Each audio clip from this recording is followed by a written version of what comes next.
ഇന്നൊരു കപ്പയുടെ റെസിപ്പിയുമായിട്ടാണ് വന്നിട്ടുള്ളത്.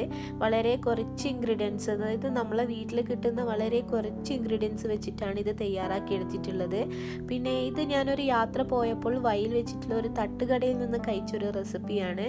അപ്പോൾ അന്ന് എനിക്ക് യൂട്യൂബ് ചാനൽ ഇല്ലാത്തതുകൊണ്ട് നിങ്ങളുമായിട്ട് ഷെയർ ചെയ്യാൻ പറ്റിയില്ല. അതുകൊണ്ടാണ് ഞാൻ ഇപ്പോൾ ഈ ഒരു വിഭവമായിട്ട് വന്നിട്ടുള്ളത്. പിന്നെ ഇതിൻ്റെ പേരെന്ന് പറയുന്നത് മൊഞ്ചത്തി കപ്പ എന്നാണ്. അപ്പോൾ മൊഞ്ചത്തി കപ്പ എന്ന് പേരിടാൻ കാരണം അത്രയ്ക്കും ടേസ്റ്റാണ്. അപ്പോൾ നിങ്ങൾ കഴിച്ചു നോക്കിയാൽ നിങ്ങൾക്കും ഇത് ഇഷ്ടപ്പെടും.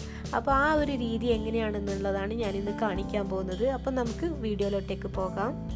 കപ്പ നന്നായിട്ട് തൊലിയൊക്കെ കളഞ്ഞ് കഴുകി വൃത്തിയാക്കിയിട്ട് വേവിക്കാൻ വെച്ചിട്ടുണ്ട്. ഇതിലേക്ക് മഞ്ഞളും ഉപ്പും തിളപ്പിച്ച വെള്ളവും ചേർത്തിട്ടാണ് ഞാനിത് വേവിച്ചെടുക്കുന്നത്. അപ്പോൾ ഡീറ്റെയിൽ ആയിട്ട് കാണിക്കാതെ ഇത് എല്ലാവർക്കും അറിയുന്നത് കൊണ്ട് തന്നെയാണ്. അപ്പോൾ ഞാനിവിടെ വേവിച്ചതിന് ശേഷം ഒരു അരിപ്പയിലേക്ക് മാറ്റി വെള്ളമൊക്കെ കളഞ്ഞ് വെച്ചിട്ടുണ്ട് ഇവിടെ. ഇനി ഇതിലേക്ക് നമുക്കൊന്ന് താളിച്ചൊഴിച്ച് കൊടുക്കണം. അപ്പോൾ ഒരു അല്പം വെളിച്ചെണ്ണ ഒഴിച്ചതിന് ശേഷം കടുക് പൊട്ടിക്കാൻ വെച്ചിട്ടുണ്ട്. ഒരു 1/2 ടീസ്പൂണോളം കടുകാണ് ഞാൻ ചേർത്ത് കൊടുത്തത്. അപ്പോൾ ഇതൊന്ന് പൊട്ടി വരുമ്പോൾ ഇതിലേക്ക് ഒരു 3-4 ചെറിയ ഉള്ളി ചെറുതായി കട്ട് ചെയ്ത് ചേർത്ത് കൊടുത്തിട്ടുണ്ട്. ഇതിലേക്ക് ഒരല്പം കറിവേപ്പിലയും അല്പം വറ്റൽ മുളകും കൂടെ ചേർത്ത് കൊടുത്തിട്ട് ഒന്ന് നന്നായിട്ടൊന്ന് മിക്സ് ആക്കിയിട്ട് നമുക്ക് ഈ വേവിച്ച കപ്പയിലേക്ക് ചേർത്ത് കൊടുക്കാം. ഇതൊരു സൈഡിലേക്ക് മാറ്റി വെക്കാം. ഇനി മറ്റൊരു പാൻ എടുത്തിട്ട് നമുക്കൊരു 4 മുട്ട ഒന്ന് വറുത്തെടുക്കണം. അതിന് വേണ്ടിയിട്ട് ഒരല്പം വെളിച്ചെണ്ണ ഒഴിച്ചു കൊടുക്കാം. ഇതിലേക്ക് ഒരു മീഡിയം സൈസിലുള്ള ഉള്ളി ചെറുതായി കട്ട് ചെയ്ത് ചേർത്ത് കൊടുത്തിട്ടുണ്ട്. ഇതൊരു മിനിറ്റോളം ഒന്ന് വഴറ്റിയെടുക്കാം. ഇതിലേക്ക് ഒരു 2 പച്ചമുളക് ചേർത്ത് കൊടുത്തിട്ടുണ്ട്. പിന്നെ ഒരല്പം കറിവേപ്പിലയും ചേർത്ത് കൊടുക്കാം.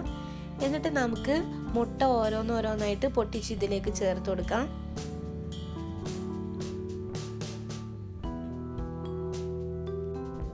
ഇനി നമുക്കിതിലേക്ക് ആവശ്യത്തിന് ഉപ്പ് ചേർത്ത് കൊടുക്കാം. ഒരല്പം കുരുമുളക് കൂടി ചേർത്ത് കൊടുത്തിട്ട് നന്നായിട്ടൊന്ന് വറുത്തെടുക്കാം. അപ്പം നമ്മൾ സാധാരണ മുട്ട ഉണ്ടാക്കുമ്പോൾ തന്നെ ഉള്ളി ഒന്ന് വഴറ്റി ചേർത്ത് കൊടുക്കുമ്പോൾ നല്ലൊരു ടേസ്റ്റാണ് വരുന്നത്. അതും വെളിച്ചെണ്ണയിൽ തന്നെ ചേർത്ത് കൊടുക്കാൻ ശ്രമിക്കുക, നല്ല ടേസ്റ്റാണ് കിട്ടുക. അപ്പോൾ മുട്ട നന്നായിട്ട് കുക്കായി വന്നിട്ടുണ്ട്. ഈ ഒരു സ്റ്റേജിൽ നമ്മൾ ഫ്ലെയിം ഒന്ന് ചെറുതാക്കി വെച്ച് കൊടുക്കുക. എന്നിട്ട് ഇതിലേക്ക് ഒരു പിടി ചിരകിയ തേങ്ങ ചേർത്ത് കൊടുക്കുന്നുണ്ട്. ഒരേ ഒരു പിടി ചേർത്ത് കൊടുത്താൽ മതി. കൂടുതലായിട്ടുണ്ടെങ്കിൽ ഇതിൻ്റെ ഫ്ലേവർ മാറിപ്പോവും. അപ്പോൾ നന്നായിട്ടൊന്നും കൂടെ മിക്സാക്കി കൊടുത്തതിന് ശേഷം നമ്മൾ ഇതിലേക്ക് നേരത്തെ വേവിച്ച് വെച്ചിട്ടുള്ള കപ്പ ചേർത്ത് കൊടുക്കാം. അപ്പോൾ കപ്പ ചേർത്ത് കൊടുത്തിട്ടുണ്ട്. അപ്പോൾ നമ്മൾ ഇതൊക്കെ ചെയ്തെടുക്കുമ്പോൾ ചെറിയ തീയിൽ വേണം ചെയ്തെടുക്കാൻ വേണ്ടിയിട്ട്. ഇനിയാണ് നമ്മൾ ഇതിലേക്കുള്ള മെയിൻ സംഭവം ചേർത്ത് കൊടുക്കുന്നത്. ഇത് തലേ ദിവസം വെച്ചിട്ടുള്ള മീൻ കറിയാണ്. അപ്പോൾ ഇതിൽ നിന്ന് ഒരു 2 കൈയിലാണ് ഞാൻ ഇതിലേക്ക് ഒഴിച്ചു കൊടുക്കുന്നത്. അപ്പോൾ തലേ ദിവസത്തെ മീൻകറി തന്നെ ഇതിലേക്ക് ചേർത്ത് കൊടുക്കാം. എത്രത്തോളം ടേസ്റ്റ് കൂടുമെന്ന് നിങ്ങൾക്ക് തന്നെ അറിയാം. അപ്പോൾ 2 കൈയിലാണ് ഞാൻ ഇതിലേക്ക് ഒഴിച്ചു കൊടുക്കുന്നത്. ഇച്ചിരി കൂടിപ്പോയാലൊന്നും പ്രശ്നമൊന്നുമില്ല. ഇനി നമ്മൾ ഇതൊന്ന് നന്നായിട്ട് മിക്സ് ആക്കിയിട്ടൊന്ന് ഉടച്ചെടുക്കണം. അപ്പോൾ ഇത് ചെറിയ തീയിൽ വെച്ച് തന്നെ നമ്മളിത് ഉടച്ചെടുക്കണം. കപ്പ ഈ ഒരു രീതിയിലാണ് ഞാനിവിടെ ഉടച്ച് തയ്യാറാക്കി എടുത്തിട്ടുള്ളത്. അപ്പോൾ നമുക്ക് കഴിക്കാനും നല്ലൊരു ടേസ്റ്റ് ഈ ഒരു രീതിയിൽ തന്നെയാണ്. അപ്പോൾ നിങ്ങളെല്ലാവരും ഈ ഒരു കപ്പ റെസിപ്പി ട്രൈ ചെയ്ത് നോക്കുക. തീർച്ചയായിട്ടും നിങ്ങൾക്ക് ഇഷ്ടപ്പെടും. പ്രത്യേകിച്ച് കപ്പയും മീൻകറി നല്ലൊരു കോമ്പിനേഷനാണ്. അപ്പോൾ നിങ്ങൾക്ക് എല്ലാവർക്കും ഇഷ്ടപ്പെടും. ട്രൈ ചെയ്ത് നോക്കുക.